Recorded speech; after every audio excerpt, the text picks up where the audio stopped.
Hello everyone, how is everyone doing? कैसे हैं आप सब? I hope everyone is taking good care of themselves and we are preparing really very hard for the exams. All the very best to each one of you. Welcome to another revision session and आज के इस session में हम revise करने वाले हैं कैस 2 cost accounting standard 2 which is all about the capacity determination. अगर आपने इस चैनल पे कैस 1 का रिवीजन वीडियो नहीं देखा है then please do watch that video as well. मैंने उस वीडियो में भी ये चीज बताई थी जो मैं इस वीडियो में बताने वाली हूँ again. That is 24 total cost accounting standards. Total 24 कैस जो है वो हमारे बोर्ड ने इशू करे हुए हैं एंड हर एक कैस का according to the hands of practice which means including all the practical questions. मैं हर एक कैस की रिविजन वीडियो लेकर आती रहूंगी आप सबके लिए जिससे कि आप एक बहुत ही शॉर्ट क्रिस्प कंसाइज वे में सारे कैस को अच्छे से रिवाइज कर लें. If I talk about from your exam point of view then make sure कि आपको एटलीस्ट कैस नंबर 1 से लेके कैस नंबर 10, 11 तक अच्छे से ही हर चीज आती है. प्रैक्टिकल क्वेश्चंस भी मैक्सिमम यहीं से पुटअप होते हैं. थ्योरी क्वेश्चंस तो कहीं से भी पुटअप करे जा सकते हैं because we know our institute, कहीं से कुछ भी पूछ सकते हैं. तो चलिए अब फटाफट से रिवाइज करना स्टार्ट करते हैं. It is all included in CMA final group 4 cost and management audit paper number 17. और ये जितने भी नोट्स है कंसाइज वे में जितने भी मैंने हैंड रिटन नोट्स बनाए हैं जहां जहां पे मुझे लगता है कि स्टैंडर्ड में से अगर मेरे को आपको कोई चीज रीड करवानी है तो वहां पे मैंने उसी पर्टिकुलर स्टैंडर्ड से वो चीज डायरेक्टली ही कॉपी पेस्ट करी हुई है यहाँ पे. तो फटाफट से स्टार्ट करते हैं. इस कैस के एंड में ही इसके क्वेश्चंस भी प्रैक्टिकल हैंड्स ऑन प्रैक्टिस की किस तरीके से क्वेश्चंस आपके एग्जाम में पुटअप होते हैं वो मैं इसी के एंड में करवाऊंगी बिकॉज प्रैक्टिकल क्वेश्चंस के लिए अगर मैं एक सेपरेट वीडियो बनाती तो I personally found it of less importance as compare to this one जहाँ पे कि आप कैस को रिवाइज कर रहे हो एंड साइमल्टेनियसली उसमें किस तरीके के क्वेश्चंस एग्जाम में आते हैं आप वो चीजें कर पाओगे. आपके मॉड्यूल में 2 क्वेश्चंस इससे रिलेटेड डले हुए हैं. दोनों इलस्ट्रेशंस मैंने इसमें डाली हैं तो वीडियो को एंड तक जरूर देखिए ताकि आपको प्रैक्टिकली भी पता चले कि आपके क्वेश्चंस किस तरीके से एग्जाम में पुटअप हो सकते हैं. एंड ये कैस इफ आई टॉक अबाउट तो ये आपका एग्जाम में 5 मार्क्स तक का उसमें आता है प्रैक्टिकल में. एंड थ्योरी क्वेश्चंस का तो फिर there is no limit in the exam that we all know क्योंकि इंस्टीट्यूट कहीं से भी कुछ भी पूछ सकता है. चलिए स्टार्ट करते हैं. हमारा आज का है case 2 which is all about capacity determination. Last case में मैंने एक चीज बताई थी, दोबारा से वो चीज रिपीट करती हूँ. हर एक कॉस्ट अकाउंटिंग स्टैंडर्ड में बेसिकली 9 टॉपिक्स जो हैं, 9 हेडिंग्स कह लो आप, 9 पॉइंट्स होते हैं हर एक कैस में. फर्स्ट इंट्रोडक्शन, देन उसका scope, then definitions, then presentation, disclosure, उसका किस तरीके से आप प्रेजेंट करोगे, किस तरीके से डिस्क्लोज करोगे, उसके क्या डेफिनेशंस हैं, क्या स्कोप है, इंट्रोडक्शन, हर चीज जो है. Total 9 points in every cost accounting standard you can get. The things that are most important from your exam point of view are only included here in the notes.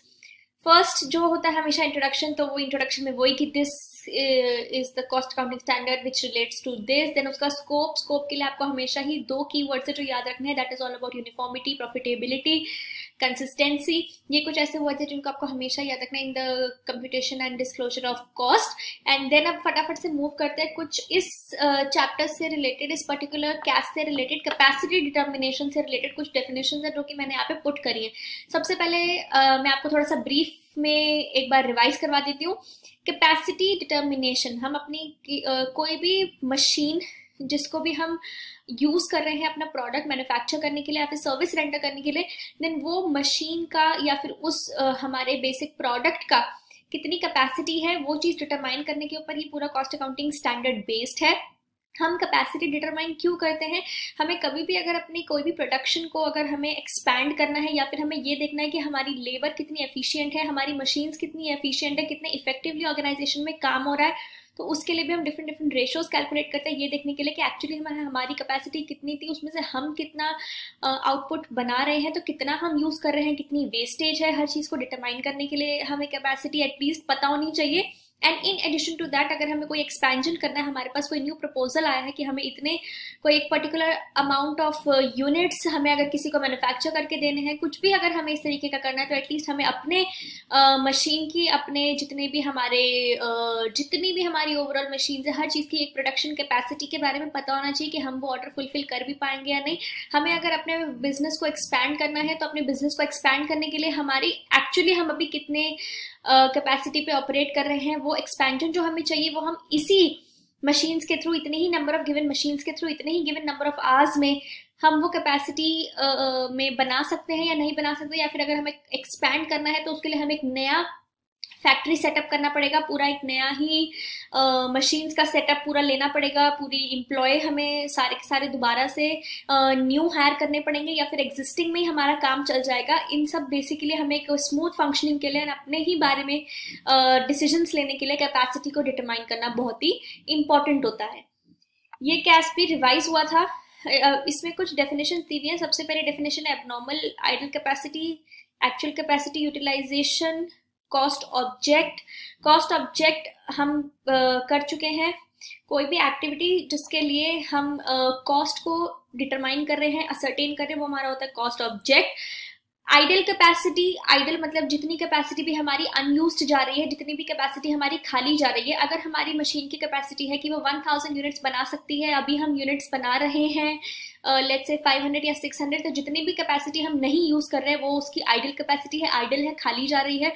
उसमें भी जो abnormal capacity है, basically अगर आप देखा जाए तो हमारी जितनी भी एक्चुअली हम कैपेसिटी को यूज कर रहे हैं और जितनी हमारी नॉर्मल कैपेसिटी है, उनके बीच के डिफरेंस को ही हम बोलते हैं एक्चुअल कैपेसिटी यूटिलाइजेशन। हम कितनी एक्चुअली कैपेसिटी यूटिलाइज कर रहे हैं, हमारी टोटल कैपेसिटी कितनी है, उसमें से हमने कितना आउटपुट प्रोड्यूस किया है, उसी के रेशो को हम एक्चुअल कैपेसिटी यूटिलाइजेशन रेशो बोलते हैं। ये रेशोज, ये डेफिनेशंस एज सच आपको एग्जाम में लिखने को नहीं आएंगी, बट जो एग्जाम में आएगा, जिस तरीके के क्वेश्चंस आएंगे वो भी हम आगे करेंगे।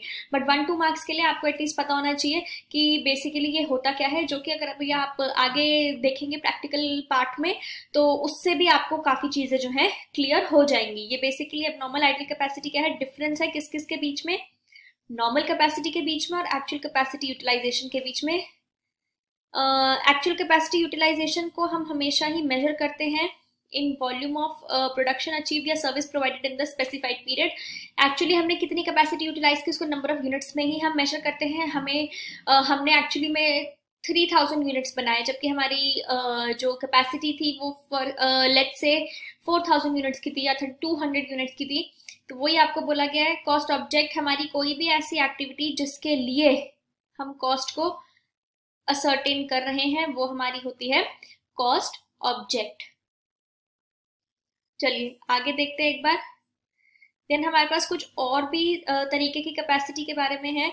वर्ड्स बहुत ही ज्यादा फेमिलियर हो गया आप इन वर्ड्स से, बिकॉज ये वर्ड्स जनरली हम अपने डे टू डे लैंग्वेज में भी यूज करते हैं। अगर आपके पास कभी भी कोई भी प्रैक्टिकल एक्सपीरियंस है, आप कोई ट्रेनिंग करके आए हो, आपने कहीं पे ऑलरेडी काम किया है, तो आपको पता है ये सारे वर्ड्स आपको अपनी डे टू डे लाइफ में आराम से सुनने को मिलते हैं। नॉर्मल कैपेसिटी का क्या मतलब होता है? नॉर्मल कैपेसिटी मींस एक नॉर्मल वर्किंग कंडीशन में हम कितनी यूनिट्स प्रोड्यूस कर सकते हैं, वो होती है उसकी नॉर्मल कैपेसिटी। सबसे पहले हम then we have installed capacity. Installed capacity का मतलब होता है मैक्सिमम कैपेसिटी जितनी भी एक वो मशीन बना सकती है। आप एक शॉप से एक मशीन लेकर आए हो, उसने आपको बोला है कि इस मशीन से आप लेट्स से एक दिन में या फिर एक आवर में आप बना सकते हो 100 यूनिट्स, तो वो हो गई उसकी installed capacity. That is the maximum capacity of any machine. जितने भी यूनिट्स वो प्रोड्यूस कर सकती है वो होती है उसकी इंस्टॉल्ड कैपेसिटी, जो कि सबसे मैक्सिमम है। जब भी आप कोई मशीन को इंस्टॉल करते हो, इनबिल्ट उसकी जितनी मैक्सिमम कैपेसिटी है वो होती है आपकी installed capacity. Then we have normal capacity. Normal capacity का क्या मतलब होता है कि नॉर्मल वर्किंग कंडीशंस में आपकी ऑर्गेनाइजेशन के आप मैक्सिमम कितने यूनिट्स बना सकते हो। लेट्स से 1 आवर में आप 100 यूनिट्स बना सकते हो, पर क्या 1 आवर आपकी ऑर्गेनाइजेशन डायरेक्टली 1 आवर आप काम कर रहे हो?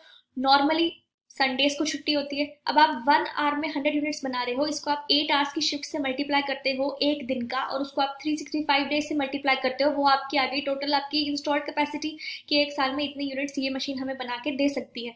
पर क्या एक साल में 365 डेज में 8 आवर्स हर दिन आप काम करते हो? नहीं, छुट्टी भी होती है, संडे की छुट्टी होती है। संडे सारे हटा दो। कभी कभी आपकी मशीन को आप प्रिवेंटिव मेजर्स के लिए, एक चेकअप के लिए भी आप उसकी मेंटेनेंस के लिए आप बीच में किसी एक दिन छुट्टी रखते हो, वो छुट्टी हटा दो। फेस्टिवल्स की छुट्टी पे ऑफिस आपके सारे बंद रहते हैं, वो छुट्टियां हटा दो। लंच ब्रेक होता है, क्या 8 आवर्स में से पूरे 8 आवर्स मशीन चल रही है? नहीं, बीच में लंच ब्रेक होता है, वो किसी ऑर्गेनाइजेशन में हाफ आवर का, किसी ऑर्गेनाइजेशन में 1 आवर का। जितनी भी देर का होता है वो हटा दो। तो बेसिकली प्रैक्टिकली जितनी भी चीजें आप एक नॉर्मल फंक्शनिंग जिस तरीके से करते हो ऑर्गेनाइजेशन की, उस नॉर्मल फंक्शनिंग में जितनी भी कैपेसिटी आप अचीव कर सकते हो, that is your normal capacity. तो उसके अंदर आप एडजस्टमेंट्स इन सब हॉलीडेज की एंड इन सब वर्किंग आवर्स की, वो सब, जैसे आपका लंच टाइम हो गया, प्रिवेंटिव मेंटेनेंस के आवर्स हो गए, वो सब चीजों को एडजस्टमेंट करने के बाद जितनी आपकी प्रैक्टिकली अचीवेबल कैपेसिटी होती है, that is your normal capacity. ठीक, आइए एक बार पढ़ते हैं। इंस्टॉल्ड कैपेसिटी मैक्सिमम कैपेसिटी होती है कोई भी गुड्स प्रोड्यूस करने की या फिर कोई सर्विस देने की। ठीक, नॉर्मल कैपेसिटी का मतलब होता है वॉल्यूम ऑफ प्रोडक्शन या फिर सर्विसेज जो कि आप अचीव कर सकते हो या फिर अचीव कर रहे हो, अचीव्ड और achievable on an average over a period under normal circumstances, taking into account reduction in capacity resulting from planned maintenance। वही मैंने आपको बताया, आप अपनी मशीन को मेंटेनेंस के लिए भी थोड़े टाइम के लिए, प्रिवेंटिव मेंटेनेंस के लिए आप वो खाली जाती है, देन आपकी हॉलीडेज के लिए खाली जाती है, आपका लंच टाइम वगैरह होता है उसके लिए खाली जाती है। तो ये सब टाइम को कंसिडर करते हुए normal functioning, normal working hours में कितना वो प्रोड्यूस कर सकती है, वो होती है आपकी normal capacity. Normal idle capacity किस किस का डिफरेंस है, इंस्टॉल्ड कैपेसिटी और नॉर्मल कैपेसिटी, क्योंकि वो नॉर्मली आइडल है, इतनी तो आइडल रहती है। प्रिवेंटिव मेंटेनेंस के लिए अगर हाफ आवर निकल रहा है पूरे साल में या फिर इन एवरी 6 मंथ्स, तो वो निकल रहा है, वो नॉर्मली उतनी देर के लिए खाली रहेगी ही रहेगी। इट इज नॉर्मल, कोई अब नॉर्मल रीजन नहीं है। लंच ब्रेक के लिए अगर 1 आवर एवरी डे खाली है, 8 आवर्स की शिफ्ट में से 7 आवर्स आप मशीन पे काम कर रहे हो, 1 आवर आपका लंच ब्रेक का निकल रहा है, तो वो नॉर्मल है, तो इसीलिए वो एक नॉर्मल आइडल कैपेसिटी है। चलिए आगे देखते हैं। नेक्स्ट हमारे पास आता है डिटर्मिनेशन ऑफ कैपेसिटी। कैपेसिटी को डिटरमाइन करने की बातें हैं कुछ। कैपेसिटी को डिटरमाइन कैसे करोगे, capacity shall be determined in the terms of units of production और सर्विसेज। यूनिट्स के बेसिस पे आप जनरली डिटरमाइन करोगे। मैंने भी आपको जितने भी एग्जांपल्स दिए वो सब आपने देखा होगा, कहीं ना कहीं यूनिट से रिलेटेड है कि आप इतने यूनिट्स बना सकते हो, इतने बना रहे हो, इतने आपके आवर्स है, तो आवर्स के बेसिस पे, नंबर ऑफ यूनिट्स के बेसिस पे आप कैपेसिटी को डिटरमाइन करते हो। इंस्टॉल्ड कैपेसिटी अभी हमने बताई थी। अब इसमें बोला गया कि usually it is determined on the basis of technical evaluation. ये जो आप 100 यूनिट्स पर आवर बोल रहे हो, जो आपको शॉपकीपर 100 यूनिट्स पर आवर के लिए बोल के दे रहा है कि ये मशीन 1 घंटे में 100 यूनिट बनाएगी ही बनाएगी, तो वो टेक्निकल, जब वो मशीन मैन्युफैक्चर हुई थी उसी में टेक्निकल एक्सपर्ट्स से, टेक्निकल इवैल्यूएशन से वो चीज पे आप आए हो। ठीक, देन एस्टिमेट्स, ये सब वैसे आपके एग्जाम पॉइंट के लिए इतना वो नहीं है कि एस्टिमेट, जो टेक्निकल एक्सपर्ट जो एस्टिमेट करते हैं इंस्टॉल कैपेसिटी वहां से आती है। क्यों? क्योंकि एग्जाम में आपको दे रखा होगा कि ये मशीन इतनी देर में इतना बना सकती है, तो आप समझ जाना कि वो आपकी इंस्टॉल्ड कैपेसिटी है। Then we have but theory के लिए भी और वैसे इन जनरल भी, बहुत ही जनरल से नोट्स है, इसीलिए मैंने यहाँ पे आपके ओवरऑल जितनी भी इसमें डेफिनेशन दी थी, जितना भी सब कुछ था, इसीलिए मैंने ओवरऑल जितना जितना आपको प्रैक्टिकली भी अपने क्वेश्चंस में एंड नॉर्मली भी आपको पता होना चाहिए, उतना उतना पार्ट ही इस रिविजन वीडियो के नोट्स में मैंने कवर किया है। And do not worry about the notes, you know how to get it. आपको व्हाट्सएप करना है in the number, on the number given in the description box, and आप ग्रुप में भी ऐड हो सकते हैं। आप अपने फ्रेंड्स को भी अपने ग्रुप्स में ऐड कर सकते हैं। जितने भी लेटेस्ट अपडेट्स हैं related to the course, CMA से रिलेटेड जितने भी अपडेट्स है, सारी की सारी आपको टाइमली मिलती रहेंगी। एंड वो जो ग्रुप है, it is not only for cost audit, वो सिर्फ कॉस्ट ऑडिट के लिए नहीं है। ग्रुप में ओवरऑल पूरे आपके कोर्स से रिलेटेड जितनी भी इंपॉर्टेंट अमेंडमेंट्स है, जितनी भी इंपॉर्टेंट डेट्स है, जितनी भी इंपॉर्टेंट अपडेट्स है, सब कुछ आपको उसमें मिलेगा। एंड ग्रुप आप कैसे ज्वाइन कर सकते हैं, आप मुझे लिंक में डिस्क्रिप्शन बॉक्स में जो नंबर है उसी पे व्हाट्सएप करिएगा। एंड जिस भी चैप्टर के आपको नोट्स चाहिए, आप मुझे व्हाट्सएप करके वो नोट्स के लिए बोल सकते हैं, नोट्स आपको प्रोवाइड कर दिए जाएंगे, एंड तभी मैं आपको एक लिंक शेयर कर दूंगी, आप फिर वो ग्रुप ज्वाइन कर सकते हैं। चलिए back to studies. Installed capacity का रीअसेसमेंट करना है। आप क्यों रीअसेस करोगे? अगर कोई भी आपने एडिशन करी है मशीन में, कोई डिलीशन करी है, आपने मॉडिफिकेशन करा लिया मशीन में, तो ऑब्वियस सी बात है कि आपकी इंस्टॉल्ड कैपेसिटी जो है वो अलग हो जाएगी। Then normal capacity, normal capacity में हम इंस्टॉल्ड कैपेसिटी में एडजस्टमेंट करेंगे तभी हम नॉर्मल कैपेसिटी पे पहुंचेंगे। ये मैंने आपको अभी भी बताया, जैसे कि आपका प्रिवेंटिव मेंटेनेंस की एडजस्टमेंट है, लंच ब्रेक की एडजस्टमेंट है, नंबर ऑफ हॉलीडेज की एडजस्टमेंट है, तो ये number of days, total number of days जो कि ऑर्गेनाइजेशन ऑपरेट करती है, उन सब की एडजस्टमेंट्स हैं, कोई हॉलीडेज की छुट्टियां हैं, हर चीज को टेक इनटू कंसिडरेशन करके and after adjusting all these things in the total maximum capacity, which is the installed capacity, we arrive at the normal capacity. All these adjustments are being done in the installed capacity so as to derive at the normal capacity. Just because installed capacity is the maximum capacity, and normally the timings and the circumstances under which an organization works and operates, that is installed capacity. Total number of जितना भी आपकी days आप operate करते हो उसी से आपकी normal capacity आती है. तो जितनी भी adjustment, all the adjustment that you have to do is in the maximum capacity which is the installed capacity. Installed capacity में ही आप जितने भी चेंजेस है वो करते हो. जैसे कि टाइम आपका चला गया, प्रिवेंटिव मेंटेनेंस आप करवाते हो या प्लान मेंटेनेंस करवाते हो, उस चीज में जितना आपका टाइम चला गया. देन शिफ्ट्स आपकी कितनी है, आप ठीक है, मशीन आवर्स कितने हैं, हॉलीडेज कितनी है, नॉर्मली हॉलीडेज के बाद भी जैसे कितना आपका शट डाउन डेज है, नॉर्मल आइडल टाइम कितना, नॉर्मल टाइम एक बैच जब चेंज होता है तो वो नॉर्मली कितना टाइम का रेस्ट उसमें चाहिए होता है, नॉर्मली कितना टाइम होता है, वो सब चीज़ों को कंसिडर करके उन सब के adjustments maximum capacity that is installed capacity में करके ही हम नॉर्मल कैपेसिटी पे डिराइव करते हैं. चलिए, ये यहाँ पे मैंने कुछ आपको फॉर्मूलाज दिए हुए हैं कैपेसिटी डिटर्मिनेशन के. ये फॉर्मूलाज आप देखिए, मैंने दो जगह फॉर्मूलाज लिखे हैं. ये क्यों लिखे हैं, पहले मैं आपको दोनों का डिफरेंस बताती हूँ. सबसे ऊपर जो आपको यहाँ पे फॉर्मूलाज मिलेंगे, इफ यू रीड देम, तो यहाँ पे है determination of idle capacities and utilization ratios old case. आपका कॉस्ट अकाउंटिंग स्टैंडर्ड जब ये पुराना था, रिवाइज होने से पहले का, उस टाइम पे रेशियोज किस तरीके से कैलकुलेट होती थी वो मैंने यहाँ पे आपको दिया है. क्या क्या रेशोज थी, यहाँ पे सारी वो रेशोज दी हुई है. Idle capacity ratio, normal idle capacity, abnormal idle capacity, actual capacity utilization, idle capacity utilization, सारे के सारे आपके कैपेसिटी यूटिलाइजेशन रेशोज. एंड वो कैसे करते हो, एज पर, यहाँ पे ध्यान देंगे, as per old cash. Old cash के हिसाब से, पुराने कैश के हिसाब से यहाँ पे दिया हुआ है. देन जब आपका कैश रिवाइज हुआ तो उसके बाद प्रैक्टिकल कैपेसिटी का कॉन्सेप्ट जो था वो यहाँ पे हट गया. एंड इसीलिए न्यू कैश के रेशोज में थोड़ी सी डिफरेंसेस आए हैं. जो आपके आइडल कैपेसिटीज और यूटिलाइजेशन रेशोज है, ये न्यू कैश, बेसिकली न्यू से क्या मतलब है कि रिवाइज्ड कैश के हिसाब से ये सारे के सारे रेशोज आपको यहाँ पे दिए हुए हैं. जैसे idle capacity, normal idle capacity, abnormal idle capacity, actual capacity utilization, abnormal capacity utilization, idle capacity utilization, सारे के सारे यूटिलाइजेशन यहाँ पे आपको दिए हुए हैं. अब आपको कैसे पता लगेगा कि क्वेश्चन आपसे किस चीज की डिमांड कर रहा है, आपको क्वेश्चन कैसे आपको पता चलेगा. बेसिकली जब आपको अलग से ही सेपरेटली बोला गया क्वेश्चन में प्रैक्टिकल कैपेसिटी को कैलकुलेट करने का एंड नॉर्मल कैपेसिटी को अलग अलग कैलकुलेट करने का, then it is a kind of a hint कि ये आपने ओल्ड रेशियोज के हिसाब से, ओल्ड कैश के हिसाब से कैलकुलेट करना है. एक बार मैं आपको फॉर्मूलाज दिखवाती हूँ कौन कौन से फॉर्मूलाज हैं यहाँ पे. सबसे पहले आपका total idle capacity that is installed capacity minus actual capacity. उतनी आपकी हो गई आइडल कि आपके पास थी इतनी पर आपने यूज इतनी करी, वो आपका टोटल आइडल हो गया, जिसमें से नॉर्मल हमारा होता है इंस्टॉल्ड माइनस प्रैक्टिकल. ठीक है, practical capacity, then minus higher of normal या एक्चुअल, ये आपकी होती है एबनॉर्मल कैपेसिटी. जब आपको अलग से प्रैक्टिकल कैपेसिटी निकालने को बोले तो आप समझ जाना कि ये वाले रेशोज आपको करने हैं फॉलो. कैपेसिटी यूटिलाइजेशन, यूटिलाइजेशन के हमारे रेशोज होते हैं एंड एक्चुअल कैपेसिटी को यूटिलाइजेशन देखना है कि कितना यूटिलाइज कर रहे हो, तो वो इंस्टॉल्ड मतलब मैक्सिमम में से ही देखते हो, तो इसीलिए एक्चुअल अपॉन इंस्टॉल्ड. आइडल देखना है, आइडल अपॉन इंस्टॉल्ड. ठीक है, मैक्सिमम से ही आप यूटिलाइजेशन रेशो निकालते हो.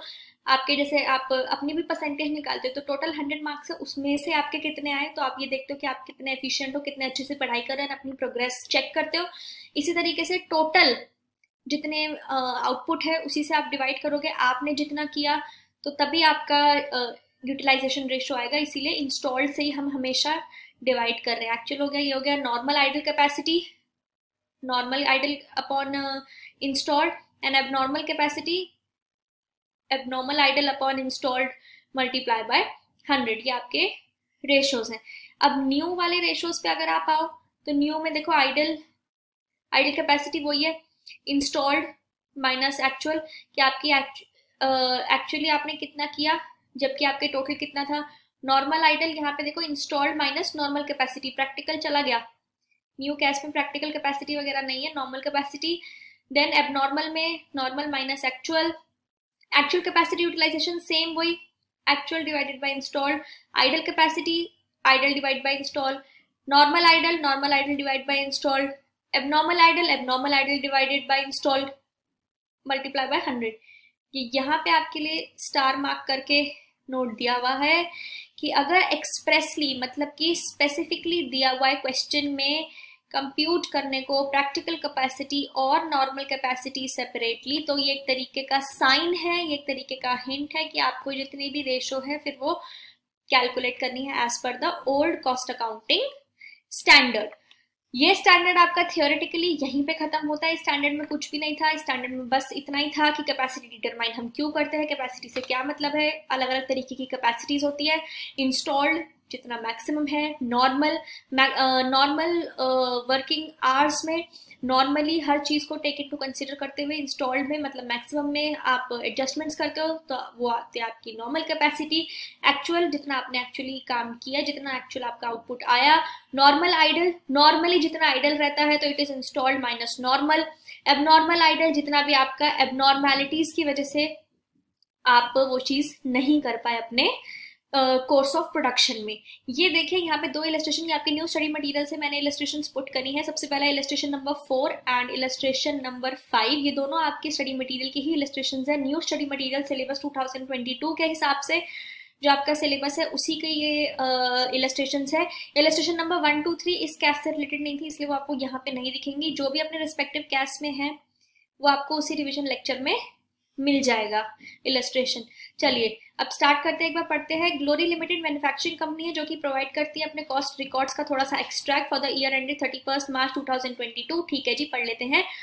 Total capacity for 5 machines per hour, ये टोटल कैपेसिटी है, टोटल 5 मशीनें 1 घंटे में मिलके बना सकती हैं 2500 यूनिट्स। ठीक है। Number of shifts, each shift of 8 hour per day, एक शिफ्ट 8 घंटे की होती है और एक दिन में 3 शिफ्टें लगती हैं। ठीक है। Paid holidays in a year, पूरे साल में आपको बता दिया 365 डेज है जिसमें से वीकली हॉलीडेज आपकी हैं 52 और दूसरी छुट्टियां जो है वो 10 छुट्टियां हैं। एनुअल मेंटेनेंस देखिए is done with in these holidays that is 10, इसका मतलब ये जो 10 हॉलीडेज दी हैं इसी 10 हॉलीडेज के अंदर आपकी मेंटेनेंस हो जाती है। तो मेंटेनेंस के लिए कोई अलग से छुट्टियां नहीं है, ये जो 10 छुट्टियां हैं मेंटेनेंस का काम भी आप इसी में करवा लेते हो। ठीक, अब आपको क्या बोला गया, आपको क्या क्या निकालना है। ओके, अभी और भी इंफॉर्मेशन है। Preventive maintenance for the machines is carried on weekly off day, इसका मतलब वो जो 52 डेज ऑफ के थे उसी में आपकी प्रिवेंटिव मेंटेनेंस भी हो जाती है। ठीक है। Normal idle capacity due to lunch time, shift change etcetera per shift, मतलब जो टोटल 8 घंटे की शिफ्ट आपकी एक दिन की नहीं, एक शिफ्ट आपकी 8 घंटे की होती है, टोटल 3 शिफ्टें लगती हैं, तो हर शिफ्ट में लंच टाइम वगैरह में आधा घंटा आपका वहां पे नॉर्मली जो है चला जाता है। ठीक है। Production based on sales expectancy in past 3 years, past 3 years के बेसिस पे ये आपकी एक्सपेक्टेशन है 3 सालों की। ठीक है। पास्ट 3 ईयर्स की ये production based on sales expectancy ये है। एक्चुअल प्रोडक्शन कितनी हुई आपके, एक्चुअल प्रोडक्शन सबसे एंड में दिए 158.80, ये आपकी एक्चुअली प्रोडक्शन हुई है। ठीक है। अब आपको बोला है आपको इंस्टॉल्ड कैपेसिटी निकालनी है, प्रैक्टिकल कैपेसिटी निकालनी है, एक्चुअल कैपेसिटी निकालनी है परसेंटेज में, normal capacity, idol capacity, abnormal capacity, keeping in view of the relevant cost accounting standard. अगर ये कैश 2 नहीं भी देते तब भी हमें पता है कि कैपेसिटी के बारे में बात करें तो हमें कैश 2 के हिसाब से निकालनी है।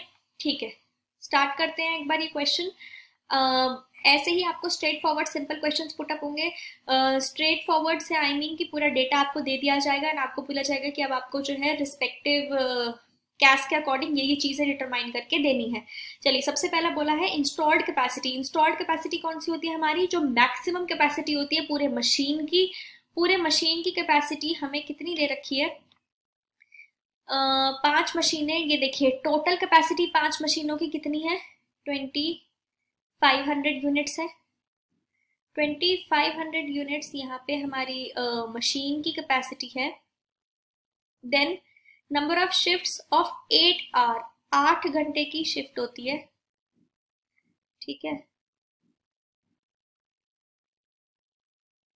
8 घंटे की हमारी शिफ्ट है। और कितनी शिफ्ट है एक दिन में, एक दिन में हमारी है 3 शिफ्ट, ठीक है। 2500 हमारी टोटल यूनिट्स हैं जो हम बना सकते हैं। 8 घंटे की हमारी शिफ्ट है, 3 हमारी शिफ्ट्स है। वीकली हॉलीडेज वगैरह का क्या हम इंस्टॉल्ड कैपेसिटी में कुछ कंसिडरेशन करते हैं? नहीं। इंस्टॉल्ड कैपेसिटी का मतलब होता है मैक्सिमम कैपेसिटी जितनी भी हमारी है। तो मैक्सिमम कैपेसिटी हमारी ये हो गई 2500 units, 8 hours, 3 shifts per day. ये हमारी हो गई एक दिन की कैपेसिटी। हमसे पूछा गया है टोटल इंस्टॉल्ड कैपेसिटी, तो ऑब्वियसली बात है कि हमसे पूरे साल का पूछा गया है। तो एक साल में हमें यहाँ पे दिया हुआ है, देखो पेड हॉलीडेज के बराबर में, कि टोटल 365 डेज है। तो 365 डेज में हमारा कितना होगा, ये हमने 365 से किया मल्टीप्लाई, और जितना भी इसका आंसर आएगा ये आ गई हमारी टोटल इंस्टॉल्ड कैपेसिटी, ठीक। एक बार दोबारा से मैं आपको एक्सप्लेन कर देती हूँ। यहाँ पे जितना भी आएगा वो हमारा टोटल इंस्टॉल्ड कैपेसिटी हो जाएगा। टोटल कैपेसिटी हमारी मैक्सिमम जितना भी आप बना सकते हो वो आपकी होती है इंस्टॉल्ड कैपेसिटी। 2500 यूनिट्स आप बना सकते हो। यहाँ पे लिखा है टोटल आप 5 मशीनें एक घंटे में बना सकती हैं 2500 यूनिट। एक घंटे में बना रहे हो 2500 यूनिट, तो 8 घंटे में कितना बनाओगे, मल्टीप्लाई करके आ गया। ये एक दिन का नहीं हुआ क्योंकि एक दिन में आपकी एक शिफ्ट नहीं बल्कि 3 शिफ्टें लगती हैं, तो इसको 3 से मल्टीप्लाई किया तो ये आपका एक दिन की प्रोडक्शन आ गई। यानी एक दिन की प्रोडक्शन आपकी इंस्टॉल्ड कैपेसिटी नहीं। जब आप इंस्टॉल्ड कैपेसिटी की बात करते हैं हम ईयरली बेसिस पे पूरे साल की बात करते हैं, तो इसलिए इसको मल्टीप्लाई करा हमने 365 से कि आ जाए हमारी टोटल पूरे साल की मैक्सिमम कैपेसिटी कि हम कितना प्रोड्यूस कर सकते हैं। देन नेक्स्ट हमें क्या कैलकुलेट करना है, नेक्स्ट हमें कैलकुलेट करना है, देखो प्रैक्टिकल कैपेसिटी। प्रैक्टिकल कैपेसिटी ये देखिए, चलो आंसर भी एक बार मैच करते जाते हैं कि क्या हम ठीक कर रहे हैं नहीं। इंस्टॉल्ड कैपेसिटी ये देखिए 365 डेज है, 8 आपके आवर्स है एक शिफ्ट का, 3 शिफ्ट्स है, और 2500 यूनिट्स आप एक शिफ्ट से बना सकते थे, which comes out to be 219 lakh units. Calculate साथ साथ में आप भी करते रहिए। देन हमारे पास नेक्स्ट आता है प्रैक्टिकल कैपेसिटी। प्रैक्टिकल कैपेसिटी का मतलब कि हम कितनी प्रैक्टिकली अचीव कर सकते हैं।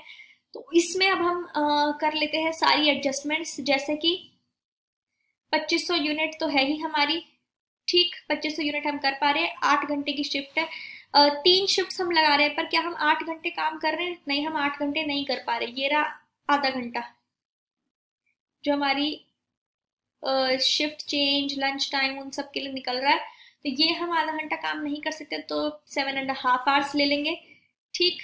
देन नेक्स्ट हमारे पास क्या आएगा, 365 डेज क्या हम काम कर रहे हैं? नहीं, हम 365 डेज भी काम नहीं कर रहे हैं। हम कितने दिन काम कर रहे हैं?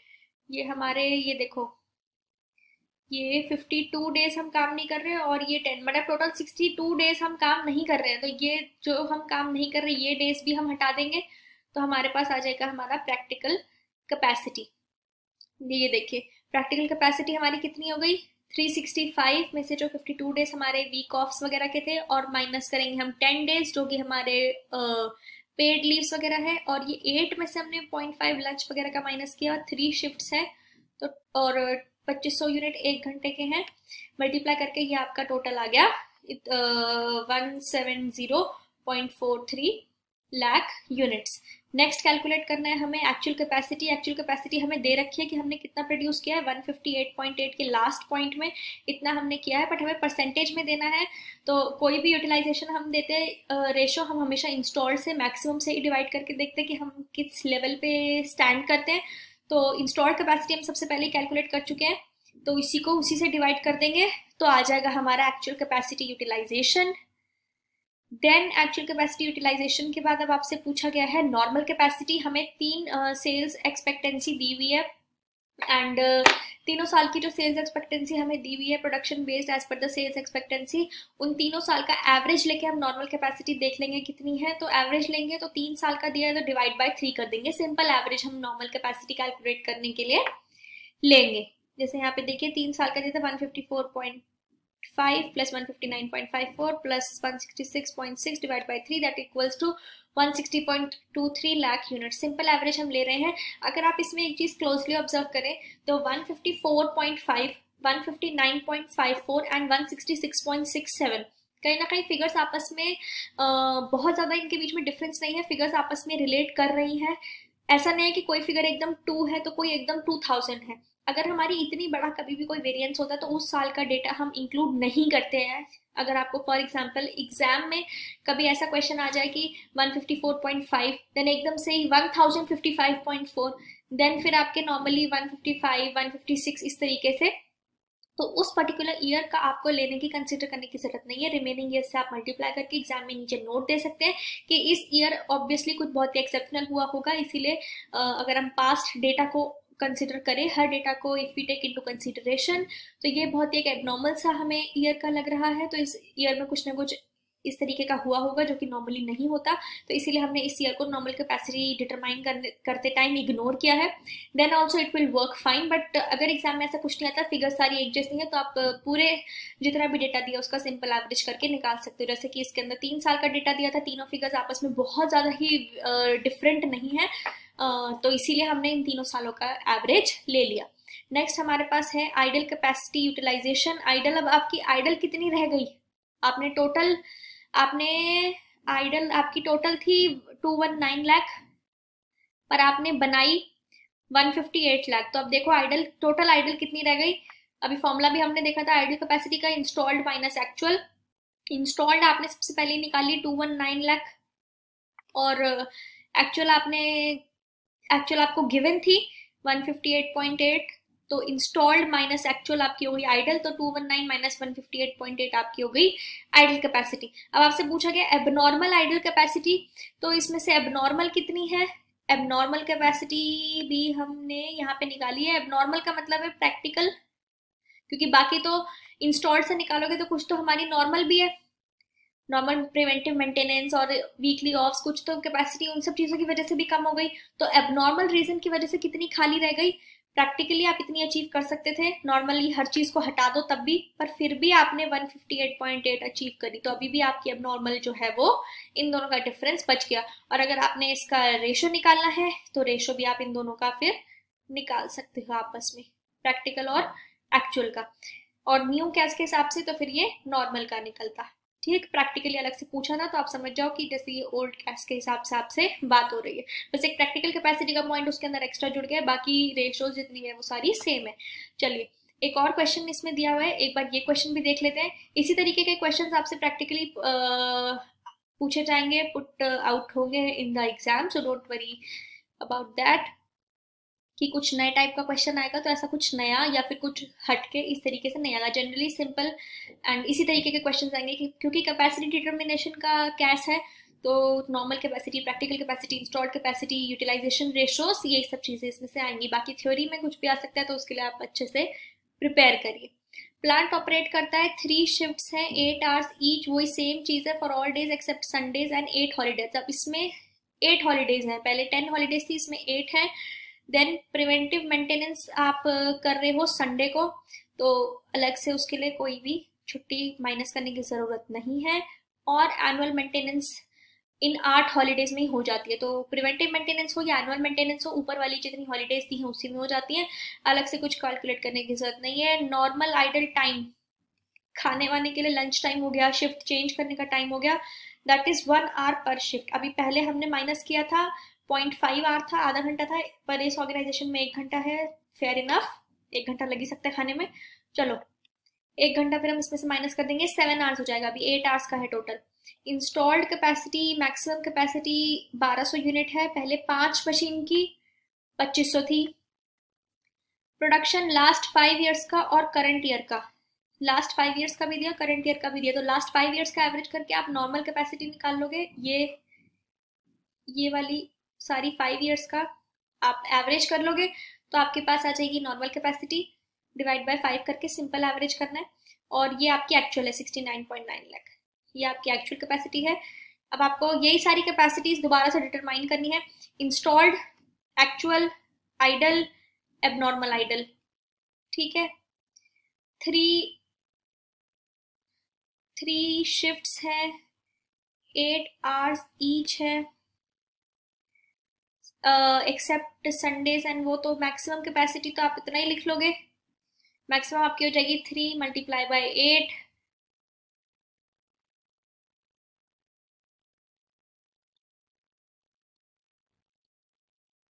ये देखिए,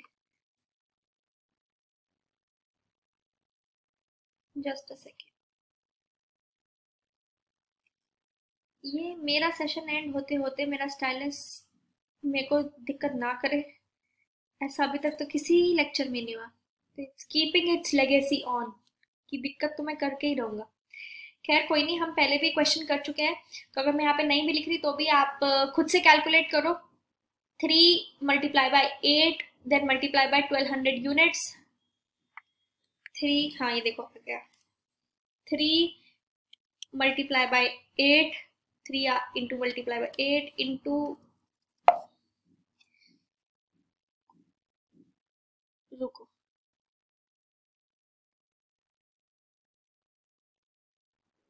हाँ 3 hours multiply by 3 shifts multiply by 8 hours है, और प्रैक्टिकली 1200 है 1 घंटे का, और 365 जितना भी आपका ये आएगा ये आपकी हो गई इंस्टॉल्ड कैपेसिटी।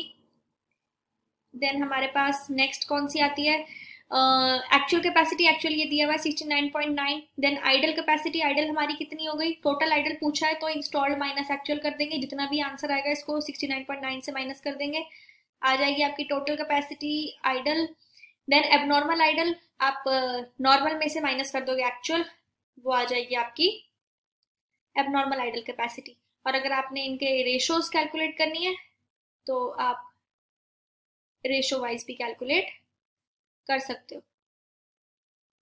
ये देखो, ये वही सेम चीज यहाँ पे दी है, इंस्टॉल्ड कैपेसिटी में 365 इंटू 8 इंटू 3 इंटू ये, then idle capacity installed minus actual, और एबनॉर्मल में नॉर्मल में से माइनस कर दोगे ताकि एबनॉर्मल रीजन की वजह से कितना आप नहीं कर पाए वो आपका यहाँ पे आ जाए, राइट। ये हो गई आपकी एबनॉर्मल आइडल कैपेसिटी, क्योंकि आप ये चाह रहे थे कि आप ये देख पाओ कि एबनॉर्मल रीजंस की वजह से आप क्या नहीं कर पाए achieve.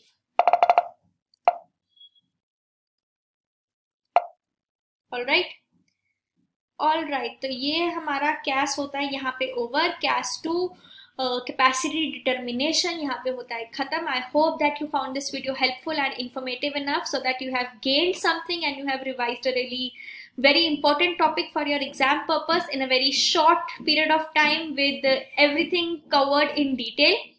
And please do share the video with all your CMA friends so that even they can revise and up their revision game, अपना रिविजन गेम वो भी अप कर सके और अच्छे से हर चीज रिवाइज कर सके in short crisp form. And please feel free to WhatsApp me for any kind of doubts, any kind of guidance, and ये सारे नोट्स भी आपको प्रोवाइड करा दिए जाएंगे व्हाट्सएप पे, so don't hesitate to WhatsApp on that number. Thank you so much for watching the video. I wish you all the very best for your exams. Bye bye.